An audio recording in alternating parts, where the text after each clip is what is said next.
आज हम बात करेंगे कोलेस्टियाटोमा के बारे में। कोलेस्टियाटोमा एक कान की बीमारी है जो खतरनाक होती है और जिससे काफ़ी कॉम्प्लिकेशंस होती हैं। कोलेस्टियाटोमा CSOM यानी कि क्रॉनिक सप्यूरेटिव ओटाइटिस मीडिया की एक कैटेगरी है जिसको हम अनसेफ CSOM कहते हैं, यानी कि ये बीमारी फैल सकती है और कॉम्प्लिकेशंस कॉज कर सकती है। कोलेस्टियाटोमा बच्चों से लेकर बड़ों तक हो सकता है और उसकी सबसे ज़्यादा वजह होती है common colds, adenoid and tonsil problems and lack of poor aeration in the ear, जिसकी वजह से कान के पर्दे के कुछ पोर्शन रिट्रैक्ट हो जाते हैं और वहाँ पर नेगेटिव प्रेशर से धीरे धीरे बीमारी बढ़ती है और वहाँ पर ऑक्सीजन की कमी के कारण सेकेंडरी बैक्टीरियल इन्फेक्शन होके बोन डिस्ट्रक्शन शुरू होती है। कोलेस्टियाटोमा एक खतरनाक बीमारी है जो फैलती है और क्योंकि कान एक ऐसी जगह पर है जहाँ आसपास बहुत ही इम्पॉर्टेंट स्ट्रक्चर्स हैं तो उसकी कॉम्प्लिकेशंस भी बड़ी सीरियस होती हैं। कोलेस्टियाटोमा के स्प्रेड से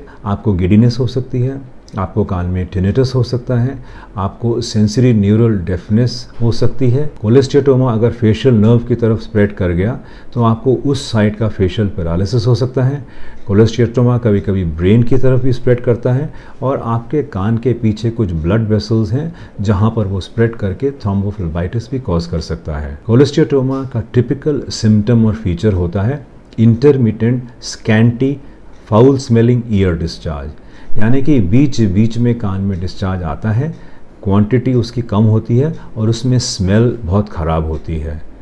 कोलेस्टियाटोमा जब शुरू हो जाता है तो वो धीरे धीरे बढ़ता है और उसको जांच करके ठीक कराना बहुत ज़रूरी है।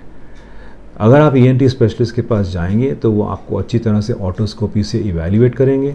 अगर पस है तो शायद वो पस स्वैब लेके उसका टेस्ट करके पता करेंगे कि कौन सा बैक्टीरिया यहाँ पर इन्फेक्शन कर रहा है। ऑडियोमेट्री और CT स्कैन करा के चेक करेंगे कि आपकी हियरिंग कितनी है और CT स्कैन बताएगा कोलेस्टियाटोमा कहाँ तक फैला हुआ है। जहाँ तक कोलेस्टियाटोमा का इलाज है वो खाली सर्जरी से होता है। कोलेस्टियाटोमा की सर्जरी मैस्टॉइड एक्टमी या मैस्टॉइड एक्सप्लोरेशन होती है।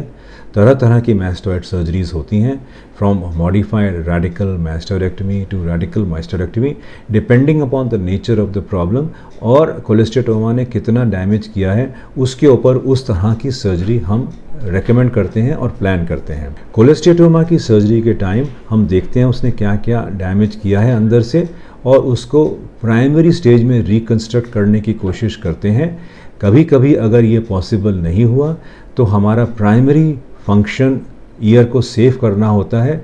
अगर ईयर सेफ हो गया तो हम हियरिंग रिकंस्ट्रक्शन या कुछ और काम अगर हमने करना है वो हम सेकेंड स्टेज में करते हैं, once we find the ear is safe and dry. Second stage में कभी कभी हम हियरिंग रिकंस्ट्रक्शन करते हैं और कोई भी कॉम्प्लिकेशन जो फर्स्ट स्टेज में हमको दिखती है उसको रिपेयर करने की कोशिश करते हैं। So it is quite possible कि कोलेस्टियाटोमा की सर्जरी के बाद आपका कान सेफ हो जाए लेकिन आपकी हियरिंग बिगड़ भी सकती है, क्योंकि कभी कभी कोलेस्टियाटोमा आपके ऑसिकुलर चेन के बीच में बैठ के कोलेस्टियाटोमा हियरिंग करता है, यानी कि कोलेस्टियाटोमा जो बीमारी है वही कभी कभी हियरिंग प्रिजर्व करती है। लेकिन जब हम ऑपरेशन करते हैं और कोलेस्टियाटोमा और इस बीमारी को निकालते हैं तो आपकी हियरिंग कभी कभी सर्जरी के बाद बिगड़ भी सकती है, जो हम सेकेंडरी स्टेज में रिपेयर करते हैं। कुछ लोग हैं जिनके ऊपर हम सर्जरी नहीं कर पाते, इनऑपरेबल पेशेंट्स, यानी कि अगर आपका ब्लड शुगर कंट्रोल में नहीं है, अगर आपको और कोई मेडिकल कॉम्प्लिकेशन है, अगर आप इम्यून कॉम्प्रोमाइज्ड हैं या आपको कोई वजह से आप सर्जरी नहीं करना चाहते, then we have to treat कोलेस्टियाटोमा, but that must always be under close, direct and regular supervision। यानी कि आपको रेगुलर विजिट्स करनी है डॉक्टर के पास, अपने कान को साफ करवाना है, चेक करना है कि कोलेस्टियाटोमा कहीं स्प्रेड तो नहीं कर रहा, ताकि अगर कोई कॉम्प्लिकेशन होने वाली है उससे पहले डॉक्टर डिटेक्ट करके आपको सही इलाज कर सकें। कोलेस्टियाटोमा का इलाज वैसे सर्जरी ही है। अगर आपको कोलेस्टियाटोमा का डायग्नोसिस किया गया है तो आपको तुरंत इलाज करके ऑपरेशन कराना चाहिए।